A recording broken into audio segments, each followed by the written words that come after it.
के अच्छा कपड़ा पहरियल या थधी जाइ ते कम कंदड़ माण्हूअ खे मज़दूर चई ॾिसो त उचड़ी पवंदो। कंहिं उस्ताद खे मज़दूर चई ॾिसो त उहो बि कावड़िजी पवंदो। कंहिं क्लर्क खे, कंहिं कंप्यूटर ऑपरेटर खे या कंहिं कंपाउंडर खे चई ॾिसो तॾहिं बि खेनि ॻाल्हि न वणंदी। ईअं छो? असल में आमतौर सम्झो वञे थो त जेको माण्हू कारखाने में कमु करे थो, जाइनि रोडनि ऐं कंहिं क़िस्म जो अॾावती कमु करे थो, होटलुनि दुकाननि ते कमु करे थो या रेड़ा या गाॾा हलाए थो, हमालियुनि, मलाहनि, कंडक्टरनि, ड्राइवरनि, पटेवालनि, चौकीदारनि ऐं शहरनि जो गंद किचिरो साफ़ कंदड़नि खे मज़दूर सम्झो वञे थो। हा, बिल्कुलु इहा ॻाल्हि दुरुस्त आहे। पर छा इन क़िस्म जो कमु कंदड़ ई माण्हू मज़दूर हूंदा आहिनि? छा क्लर्क, उस्ताद, नर्सूं, accountant, computer operator, composers, compounder, technician, मिस्त्री ऐं दर्जी वग़ैरह ऐं ख़ासि करे घरनि में कमु कंदड़ औरतूं मज़दूर न आहिनि हूंदियूं? छा फ़क़ति जिस्मानी पोरियो कंदड़ माण्हू मज़दूर थियनि था? छा कलमी, अक़ली ऐं ज़हनी पोरियो कंदड़ माण्हू मज़दूर न आहिनि हूंदा? इन्हनि रायनि ऐं सवालनि जा जवाब मालूम करण खां अॻु इहो सम्झणो पवंदो त मज़दूर जी माना या वस्फ़ छा आहे।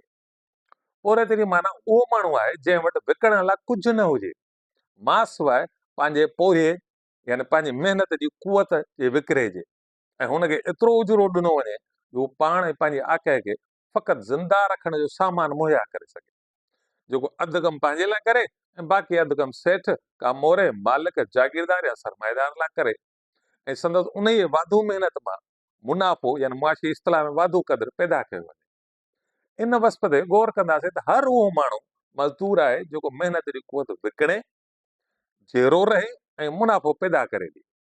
ईअं ॾिसे त क्लर्क, उस्ताद, नर्सूं, accountant, computer operator, composers, compounder, technician, मिस्त्री, ये सभु मज़दूर नज़र ईंदा। इहा पुराणी वस्फ़ आहे जॾहिं फ़क़ति जिस्मानी पोरियो कंदड़ खे मज़दूर सम्झो वेंदो। पर हाणोके जदीद टेक्नोलॉजी ऐं ॼाणू मईशत हेठि मज़दूर जी वस्फ़ बदिलिजी वई आहे।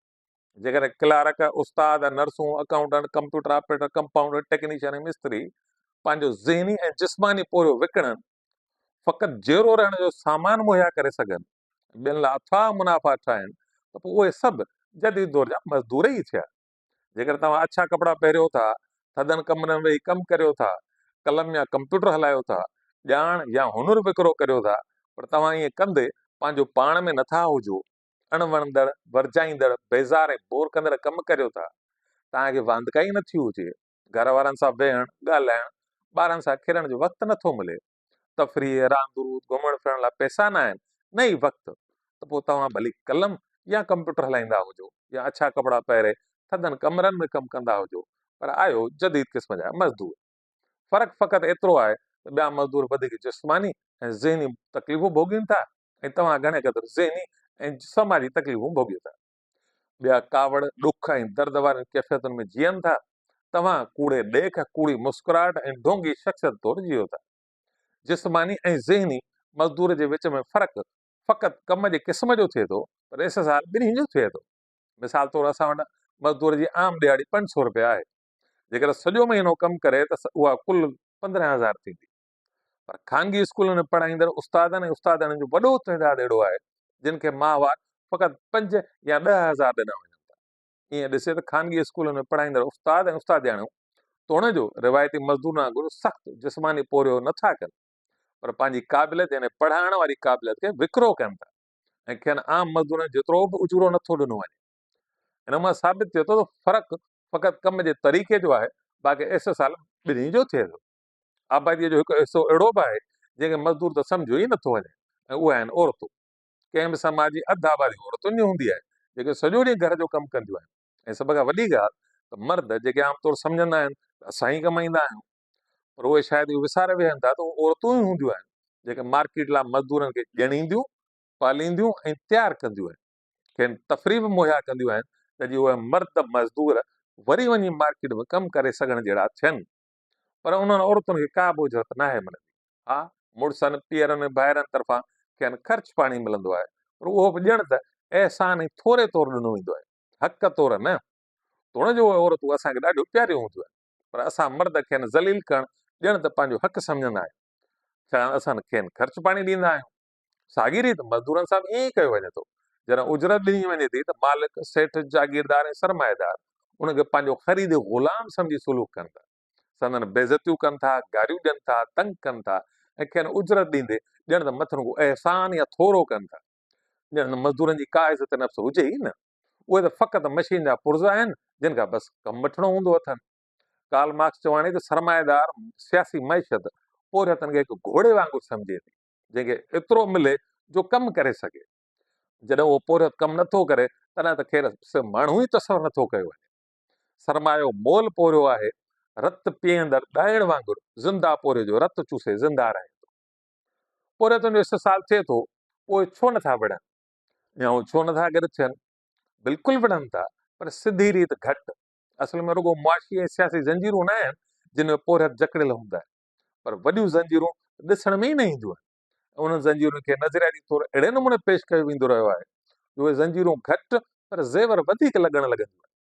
उन्हनि ज़ंजीरुनि मां हिकु वॾी ज़ंजीर आहे हक़ हलाल जी खाओ, यानी हक़ हलाल जी पंहिंजी हिकिड़ी हथरादू हथ टोकी वसप आहे जेका सदन खां वठी हले पई। इन हक़ हलाल जो पैमानो छा मज़दूरनि तइ कयो आहे? न, इहो त सदन खां हुक्मरान तबिका ई तइ कंदा रहिया आहिनि त हक़ हलाल यानी पोरियत जी उजरत केतिरी हुजणु घुरिजे। असल में थिए छा थो, जेसि ताईं हिकु माण्हू पैदावारी अमल यानी कारखाने मुलाज़मत ॿनी में कमु करण जहिड़ो थिए थो, तेसिताईं नंढपण खां वठी जवानी ताईं खेसि ख़ानदान, स्कूल, समाज ऐं मीडिया तरफ़ां मज़हबी, इख़लाक़ी, कानूनी, नज़रियाती सिख्या मिली चुकी हूंदी आहे। उला तइदाद भेरा ॿुधी चुको हूंदो आहे त हुक्मरान तबिकनि, जागीरदारनि, सरमाएदारनि, कामूरनि, अमीरनि खे कुदरत नवाज़ियो आहे। माण्हुनि खे हक़ हलाल ई खाइणु घुरिजे। ॾुखियाऊं ऐं तकलीफ़ूं माण्हू लाइ आज़माइश आहिनि। बीमारियूं, बुछड़ायूं, भोगनाऊं असांजे ॾोहनि जी सज़ा आहिनि। माण्हू जेकॾहिं महिनत करे त अमीर थी सघे थो, या वरी ईअं चवंदा असांजी क़िस्मत ई फिटल आहे या हुन में अॻु ई तइ थियल आहे। इहे ॻाल्हियूं जेकॾहिं पोरियतनि खे आथत न ॾेई सघनि त चयो वेंदो त कुदरत वारा तूं ई कुझु कर पिया, ज़ालमनि मां जान छॾाए, या वरी ईअं चवंदा ज़ालमनि खे कुदरत वारो ॾिसे थो, खेनि सज़ा ॾींदो। असांजो कमु आहे बसि जहिड़े हाल में आहियूं शुकुर ऐं सब्र करे। कानून जी शिकिल में अकुली ऐं अमली सम्झ तहत माण्हुनि खे अॻुवाट ई सम्झायो वेंदो आहे त मुनाफ़ो जाइज़ हूंदो आहे। ज़रूरतुनि खां वधीक अथाह ज़ाती मिल्कियत हर कंहिंजो हक़ आहे। बुछड़ाई, नेकी ॿई लाज़िम मलज़ूम आहिनि। ॾंडो यानी कानून ऐं हथियार ज़रूरी आहिनि, छाकाणि त के या सभु माण्हू फितरी तौर ते बुछड़ा, ख़ुदगर्ज़ ऐं लालची हूंदा आहिनि। ईअं पोरियतनि खे ॿुधायो वेंदो आहे त तव्हां जहिड़ा आहियो इहो ई सही आहे, इहा ई तव्हांजी हालत आहे, इहा ई तव्हांजी जाइज़ हालत आहे, तव्हांजी क़िस्मत में लिखियल आहे। तव्हांजो फिटल नसीब आहे या कुदरत वारो ईअं करे थो, ऐं इहो ई हक़ हलाल आहे जेको तव्हीं खाओ था, इन में सुकून सां जियो। इहे ॾटा ॾेई ग़रीबनि खे ऐं मज़दूरनि खे माठ करायो, चुप करायो, जहिड़ो लाश बणायो वेंदो आहे, पियो डोड़ायो वेंदो आहे। बाक़ी हुक्मरान भले करोड़ रुपया हड़प कनि, ज़मीनुनि ते कब्ज़ा कनि, मैदनी वसीला फॿाइनि, इहो त वरी संदन हक़ थियो। अचो त हिननि कूड़ियुनि कोड़कियुनि मां जान छॾायूं ऐं इहो कॾहिं न विसारियूं त असीं जेके शयूं ख़रीद ऐं विकिरो करियूं था उन्हनि में क़दुरु मुल्ह यानी उनजी क़ीमत इंसानी पोरे जो नतीजो हूंदी आहे। मिसाल तौरु कुर्सी मां ॾखण जो पोरियो कढी वठो त काठ बचंदो, ऐं जेकॾहिं काठ मां वाढे जी महिनत कढी छॾिजे त वणु बचंदो, ऐं जेकॾहिं वण मथां माली जी महिनत कढी छॾिजे त पाणी, मिटी, हवा, रोशनी, धातू, वण, ॿूटा ऐं ॿियूं अनेक शयूं, इहे सभु शयूं जेके असीं कतब आणियूं था सिर्फ़ु फितरी सूरत में रहनि थियूं, पर उन्हनि खे मख़सूस सूरत ॾियण जो कमु इंसानी महिनत करे थी। फितरत में ईअं जीअं फितरत में पाणी ऐं दरिया आहिनि, पर इंसान उन फसल पोखे थो ऐं डैम ठाहे बिजली पैदा करे थो, ऐं तोड़े जो महिनत माण्हू करे थो, पर इज़त माण्हू जी न, पर पैसनि जी हूंदी आहे। ॾोकड़ ऐं शयूं त माण्हू ठाहे थो ऐं माण्हू लाइ हूंदियूं आहिनि, पर सरमाएदारी निज़ाम हेठि इहे ॾोकड़ ऐं मिल्कियत ई हूंदा आहिनि जेके माण्हुनि खे हलाईंदा आहिनि। शयूं, ॾोकड़, रियासती इदारा, कानून ऐं ॿियो घणो कुझु इंसान ई ठाहे थो, पर तबिकाती निज़ाम हेठि इहे शयूं ई माण्हुनि ते हुक्मरानियूं कंदियूं आहिनि। ईअं माण्हू पंहिंजो पाण में न, पर ॿिए यानी अजनबी तौरु अमल करे थो। उन अजनबियत वेगाणप ऐं ओपराए पियो माज़ी में इंसान पंहिंजी बेवसीअ सबबु आसमानी कुवतुनि, देवताउनि, लाफ़ानी रूहनि ऐं तक़दीर जहिड़नि धारियुनि कुवतुनि जी पूॼा कंदो रहियो। जदीद दौर में उहा जाइ शयुनि, सरमाए, मिल्कियत, रियासत, कानून, मार्केट वग़ैरह वलारे वरिती आहे। पर यादि रहे त कानून, हुकूमत ऐं रियासत माण्हू लाइ हूंदा आहिनि, माण्हू उन लाइ न आहे हूंदो। तबिकाती निज़ाम हेठि माण्हू जो मक़सदु दौलत हूंदो आहे, छाकाणि त हर शइ दौलत ज़रिए ई मिले थी। नतीजो तौरु ज़िंदगीअ बदिरां दौलत वधीक अहमियत इख़्तियार करे वेठी, ऐं मोट में ख़ुदि दौलत हुक्मरानी कंदे माण्हू खे हलाए थी। इहा साॻी ॻाल्हि कार्ल मार्क्स बहितर नमूने सम्झाई। मार्क्स चयो त सरमाएदारी निज़ाम हेठि अव्हां वटि जेतिरो घटि आहे, अव्हां पंहिंजी ज़िंदगी ओतिरी घटि इज़ारींदा।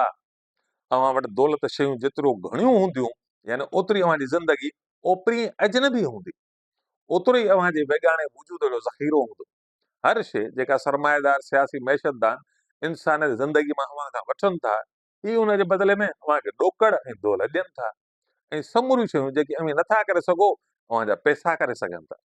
उहे खाई सघनि था, उहे पी सघनि था, डांस हॉल ऐं थिएटर में वञी सघनि था, उहे सफ़र करे सघनि था, उहे फन पारा हासिल करे सघनि था। सिख्या, माज़ी जा खज़ाना, सियासी ताक़त, इहे सभु अव्हां लाइ इस्तेमालु करे सघनि था। इहे सभु शयूं ख़रीद करे सघनि था। तंहिं करे समूरा जज़्बा, समूरियूं सरगर्मियूं दौलत जी हिर्स हबछ में गर्क थी वञनि थियूं। सरमाएदारनि मुताबिक़ औरतुनि में फ़क़ति एतिरो काफ़ी आहे जंहिंसां हू ज़िंदा रही सघे, ऐं फ़क़ति इन करे ज़िंदा रहे जीअं ज़िंदा रहण लाइ उन वटि दौलत खे वधीक वधीक हासिल करे सघे। अहिड़ी रीति माण्हू जी सूरत हाल उहा थी वञे थी जो माण्हू सम्झे थो त आउं छा आहियां ऐं छा करण जे क़ाबिल आहियां, इहो कंहिं बि सूरत में मुंहिंजी इनफ़राद यानी आउं पाण मुंहिंजी ज़ात तइ नथी करे।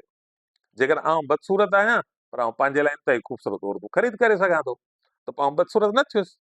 आउं बुरो, बेईमान, छुड़वाग ऐं मोॻो आहियां। ॾोकड़ जी इज़त आहे, तंहिं करे उनजे मालिक जी बि इज़त आहे। ॾोकड़ सभ खां वधीक नेकी आहिनि, तंहिं करे उहे जिन वटि हूंदा से बि नेक हूंदा। उन सां गॾोगॾु ॾोकड़ मूंखे बेईमान थियण जी मुश्किल खां बचाइनि था, तंहिं करे मूंखे ईमानदार सम्झो वेंदो। अहिड़ी रीति हिक दौर में ख़ुदा खे ॾिनल ख़ासियतूं हिन दौर पैसे खे ॾेई छॾियूं। पैसे जी हूंद उहो सभु कुझु करे सघे थी जंहिं लाइ माण्हू ख़ुदा खे ॿधाईंदा हुआ। तंहिं करे ई ॾींहं में 2 या 5 भेरा न, पर सॼो ॾींहुं राति माण्हू पैसे लाइ लोड़े ऐं डोड़े ऐं वाझाए थो। पंहिंजे पराए जो फ़र्क़ु ख़तमु करे छॾे थो।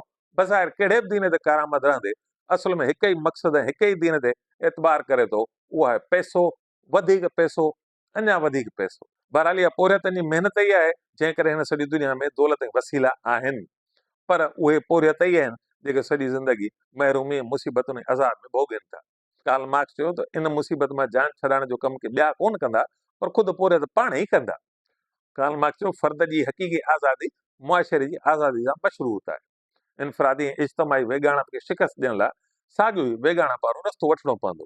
पोरियत अच्छे कपिड़ो पहिरींदड़ हुजनि, थधनि कमरनि में वेठा हुजनि, या निटण उसन, गर्मियुनि, सर्दनि, थधनि में कमु कंदा हुजनि, पर उन्हनि खे पंहिंजी निजात पाण वठणी पवंदी। को ॿियो अची तव्हांखे निजात कोन ॾियारींदो। को हक़ हलाल वारी ॾटे जे पुठियां डोड़ण जी ज़रूरत कान्हे। मज़दूर जेका महिनत करे थो उनखे उनजो उजूरो मिलणु घुरिजे, थोरो या एहसान कान्हे। ऐं ॿियो त मज़दूरनि खे माण्हू सम्झो, उनखे ग़ुलाम न सम्झो, जानवरनि ढोरनि वांगुरु उन्हनि सां सुलूक न करियो। पंहिंजी महिनत कनि था, उनखे उनजो उजूरो मिलणु खपे, जाइज़ उजूरो मिलणु खपे। महिरबानी।